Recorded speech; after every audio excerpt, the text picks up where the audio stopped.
Bismillahirrahmanirrahim. Assalamualaikum warahmatullahi wabarakatuh. Hello everyone. My name is Wajidin Nugroho.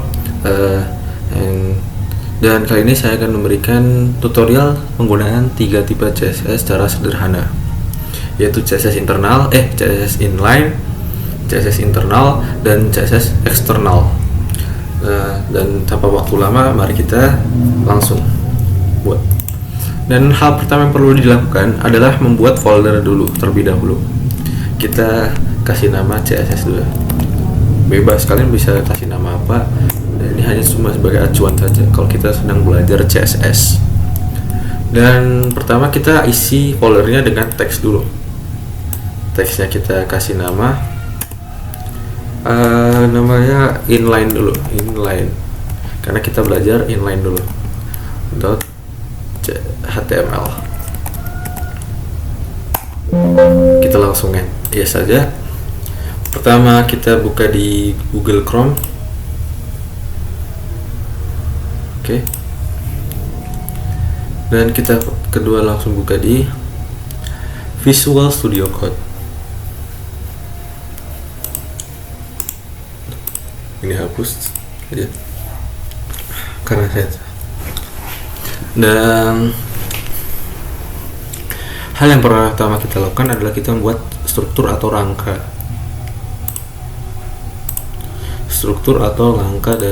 dari HTML web dulu. Kita karena di sini kan kosong, bisa kalian lihat di sini kosong, tidak ada isinya. Nah, klik shift dan angka 1. Ini namanya doc type. Udah ada lambang seru seperti ini dan opsi seperti ini, kita langsung enter saja. Langsung muncul rangka seperti ini, struktur seperti ini. Nah, untuk titelnya kita kasih nama inline dulu. Nah, kita refresh. Nah, inline bisa kalian lihat. Oke. Dan selanjutnya kita isi bodinya. H1 belajar CSS. Oke. Kita refresh. Apakah muncul? Nah, sudah muncul. Berarti kita berhasil mengcoding awalannya seperti ini. Dan untuk yang kedua, kita kasih isi lagi H2 inline.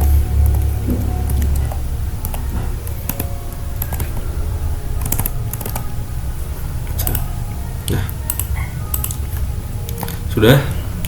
Oke, sudah seperti itu. Kita kasih BR sebagai jeda. Break, aslinya BR tuh break, kayak jeda aja gitu. Kita kasih H2 lagi. Dan untuk isiannya apa yang mau kita ubah-ubah, kita apa dulu ya kategorinya, alat sekolah.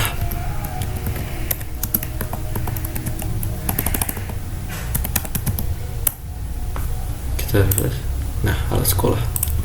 Di sini kita pakai tag OL.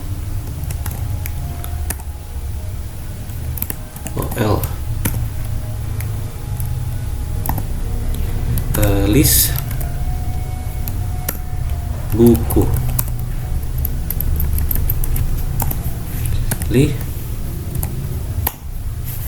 Pensil. Lagi kebesaran. Penghapus.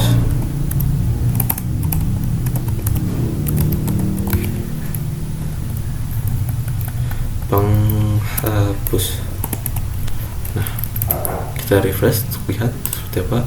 Nah, seperti ini ya guys, bisa kalian lihat judulnya seperti ini. Dan setelah kita kasih kategori satunya lagi untuk jadi perbandingan.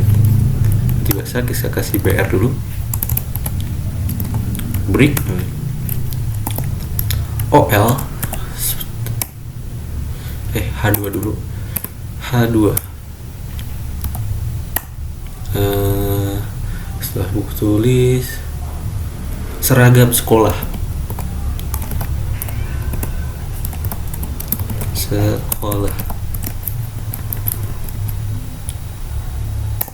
Kita pakai OL. Bentar, kita hapus biar rapi aja. OL. Beli. Pramuka. Beli lagi.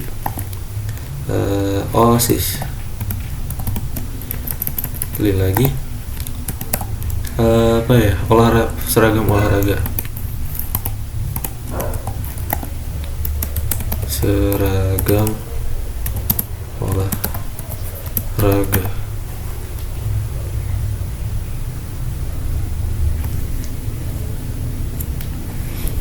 Kita refresh, kita lihat seperti apa. Nah, sudah terlihat bukan? Isinya sudah tidak kosong lagi. Dan untuk CSS inline, ini sangat tidak direkomendasikan untuk desain web. Karena apa? Ntar kalian lihat sendiri sesuai penjelasan saya. Di CSS inline, jadi kita men-style tulisan tersebut, teks elemen tersebut melalui langsung ke dalam isinya. Jadi misalnya kita ingin mengubah list dari buku, kita ketik style, ubah color, misalnya red, enter, kita refresh lagi. Nah, table list dari buku, dari alat sekolah, bisa kalian lihat berubah menjadi merah. Namun pensil dan penghapusnya tidak berubah menjadi warna merah. Hanya yang dikasih dengan style color red doang yang berubah warna merah dari buku doang. Jadi pensil, penghapus, pramuka, OSIS, seragam sekolah. Kenapa tidak direkomendasikan untuk desain? Karena kalian bisa lihat sendiri, jika ingin membuat semua teks ini berwarna merah, maka kalian harus mengisinya satu persatu. Spasi.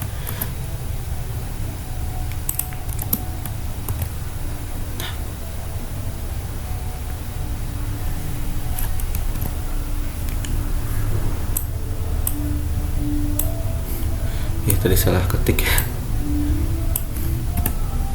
Oke. Dan bisa kalian lihat, kita refresh lagi. Nah, benar bukan?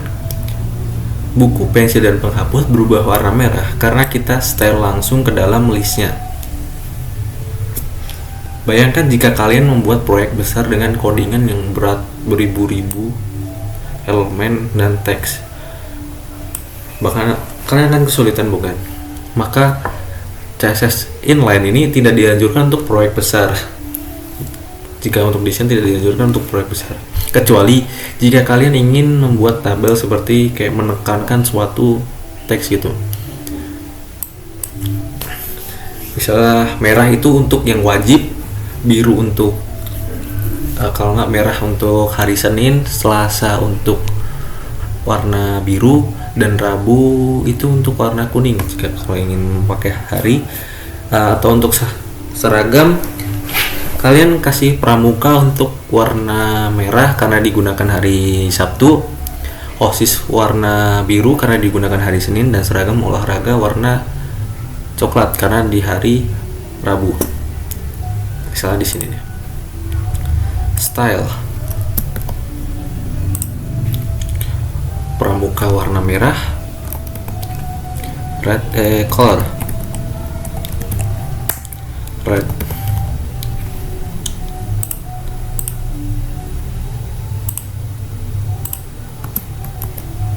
untuk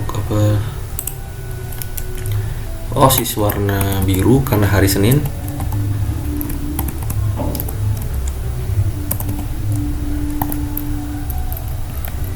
dan seragam olahraga untuk hari Rabu. Jadi kita kasih warna apa ya, bagusnya hijau saja. green. Oke, kita refresh sekarang. Nah, bisa kalian lihat warnanya sekarang sudah berubah semuanya. Pramuka warna merah karena digunakan hari Sabtu. Rabu OSIS warna biru kan digunakan hari Senin. Wah, kita kasih keterangan dulu aja. Aduh. H3 saja. Biar gampang. Biar tidak bingung kalian. Merah sama dengan Rabu, Sabtu,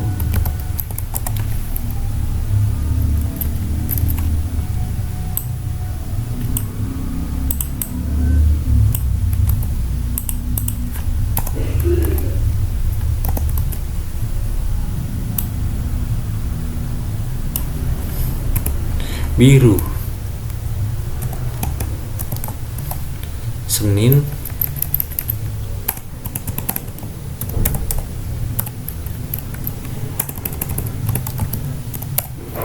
dan hijau untuk Rabu. Nah, biar jelas kan. Dan itu salah satu contoh sederhana penggunaan CSS inline. Dan bagaimana cara penggunaan yaitu CSS internal? CSS internal kita menggunakannya di dalam table kalau di dalam isian head, karena kita makainya langsung ke dalam badan. Jadi kan ada di dalam teks HTML itu struktur HTML itu ada susunannya dari HTML. Di dalam HTML itu terdapat head, dan setelah head itu ada body. Jadi head itu untuk semua yang tidak terkandung dalam ini tuh masuknya ke dalam head. Kayak kita kasih judul tuh di head, maka muncul di sini. Dan jika kita style di head, maka akan mengaruhi isi dalam sini. Bingung? Mari kita langsung pakai aja caranya. Jelaskan dengan aksi.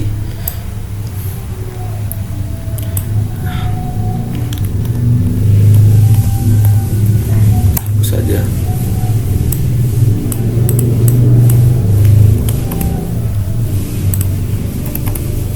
Biar nggak ribet, Ctrl+Z aja semua. Ctrl+Z.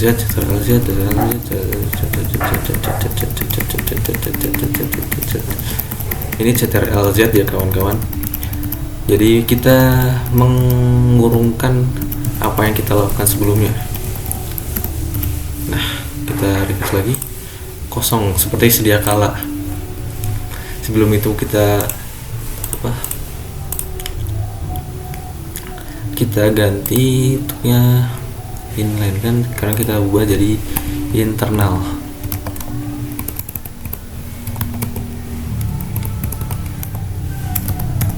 .html save. Oke.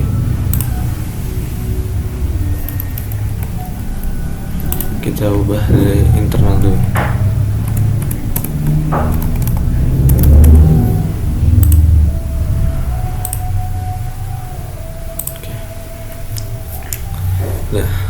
Nah, untuk internal pertama kita pakai jenis teks style. Nah, dalam style ini type-nya teks CSS.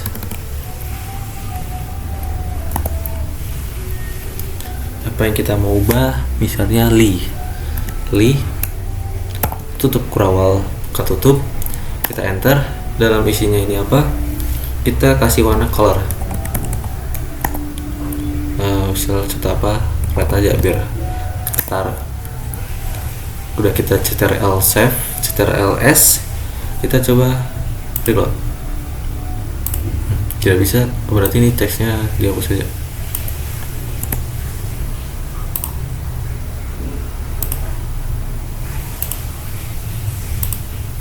Oh yeah.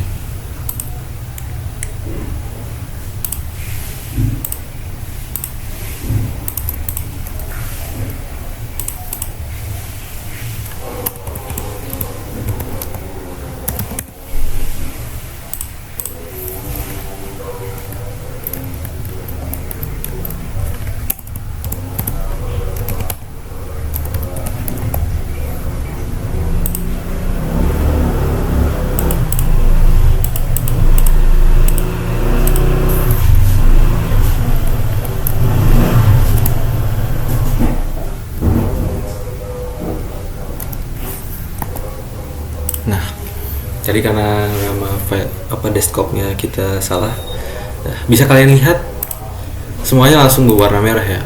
Belum jelas, maka kita hapus dulu colornya. Kita refresh. Nah, menghilang. Kita kasih nama color lagi.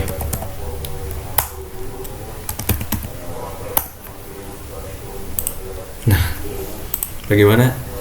Jadi CSS internal ini mengcoding atau mendesain dari dalam isian struktur HTML-nya langsung. Tapi kenapa tidak banyak yang menggunakan CSS ini di dalam proyek-proyek mereka? Karena apa?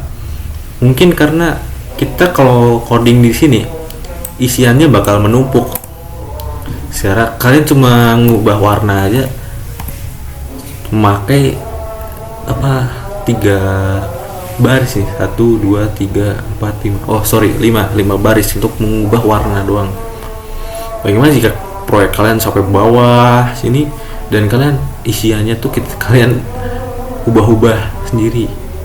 Mungkin akan ribet ya, dan sulit juga kalau ketika sudah banyak elemen yang yang dipakai dan banyak isiannya, kita harus style satu-satu dan lihat apakah ada yang salah atau enggak. Makanya ini juga tidak dianjurkan jika kalian ingin mendesain proyek yang besar atau yang panjang gitu. Mari kita beralih ke CSS yang terakhir, CSS internal. Sebelum itu kita file lagi, save as, kita berubah jadi internal sekarang. Eksternal.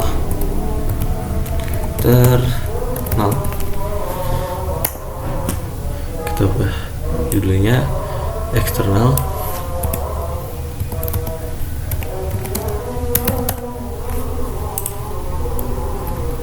Kita juga ubah sininya karena kita kan dari foldernya kita harus sama dengan kita yang mau utak-atik. Eksternal.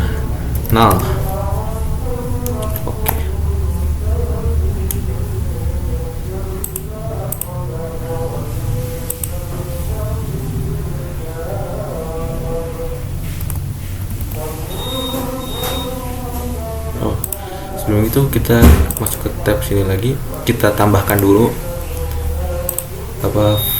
dokumen teks, file teks CSS coba.css. Untuk nama filenya kalian bebas ya file teksnya, tapi ujung-ujungnya akhirnya kita harus memakai CSS jika kita ingin membuat teks CSS. Kita seperti biasa yes saja. Dan lambangnya berbeda kan dari semua HTML-nya, karena CSS itu untuk desain, untuk mendesain. Kita hapus, kita open with Visual Studio Code agar muncul di sini. Oke. Dan kita hapus dulu ini. Apakah berubah? Nah, berubah kan? Karena kita sudah tidak diisi lagi dengan CSS internal. Kita coba CSS, dan sebelum kita memakai coba CSS ada satu langkah yang perlu dilakukan, yaitu pemanggilan file CSS. Bagaimana cara pemanggilannya? Jadi kita di dalam table head ini kita ngetik link.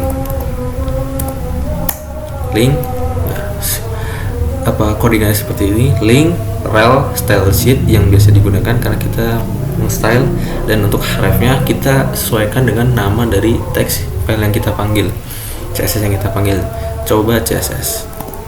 Nah, kita refresh, belum terjadi apa-apa karena kita belum mengcoding dari sini. Nah,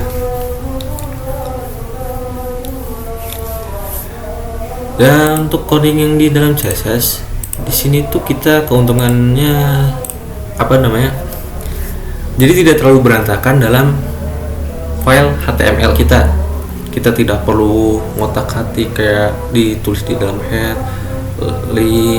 untuk red, color red atau dan sebagainya, karena kita langsung stylenya di dalam CSS. Dan di dalam CSS juga tidak terlalu numpuk karena berbarengan dengan teks dari HTML ini. Kita coba aja dulu kayak H1 kita ubah ya. H1 kumpul awal color, background color saja.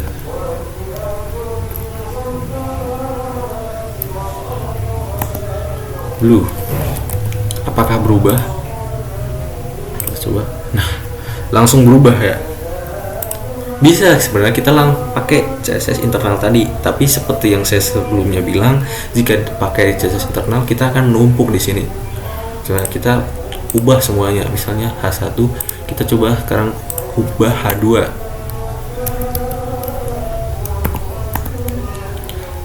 Background color, color saja agar tidak membingungkan, memusingkan.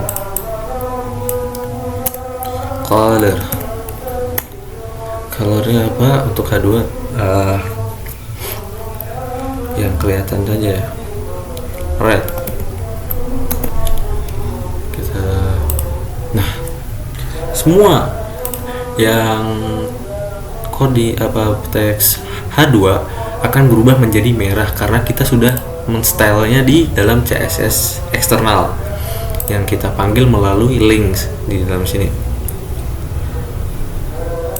Kita coba ubah semua dari dalam tabel HTML kita. Misalnya listnya, sekarang list. Enter. Kita kasih jeda biar tidak terlalu pusing. Jadi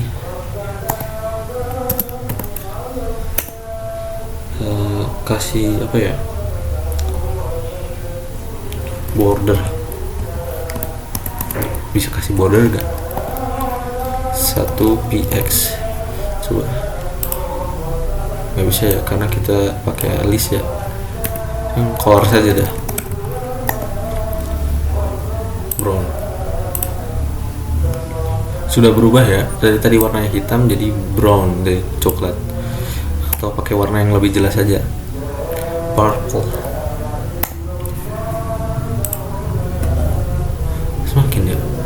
Semakin tidak terlihat kalau kata saya. Blue saja, blue.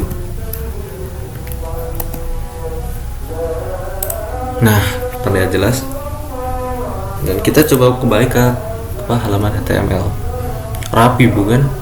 Tidak ada style-stylean, dan kalau kita ingin ubah-ubah kita tinggal di sini di dalam file CSS di CSS eksternal. Dan begitu pula dengan kita ingin mengubah-ubah ukuran dari ini tulisannya, atau kita kasih apa attachmentnya apa ya, border. Oh iya, ini belum ditutup pula. Oke, border, bottom border, bottom border bisa nggak?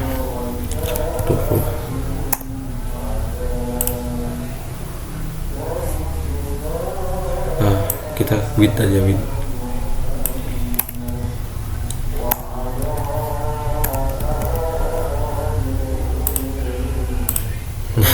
Blue ubah bukan widthnya? Karena kita stylenya di sini gitu.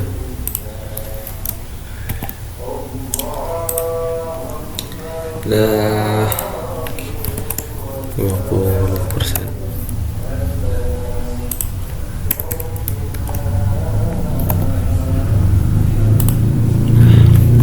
Rapi bukan? Dan ini salah satu proyek cara sederhana penggunaan eksternal dan dari tiga tipe CSS inline, internal, dan eksternal. Dan untuk CSS eksternal ini kelemahannya ada. Kita tidak akan bisa membuat perubahan kecuali kita menyelesaikan codingan tersebut. Maksudnya apa?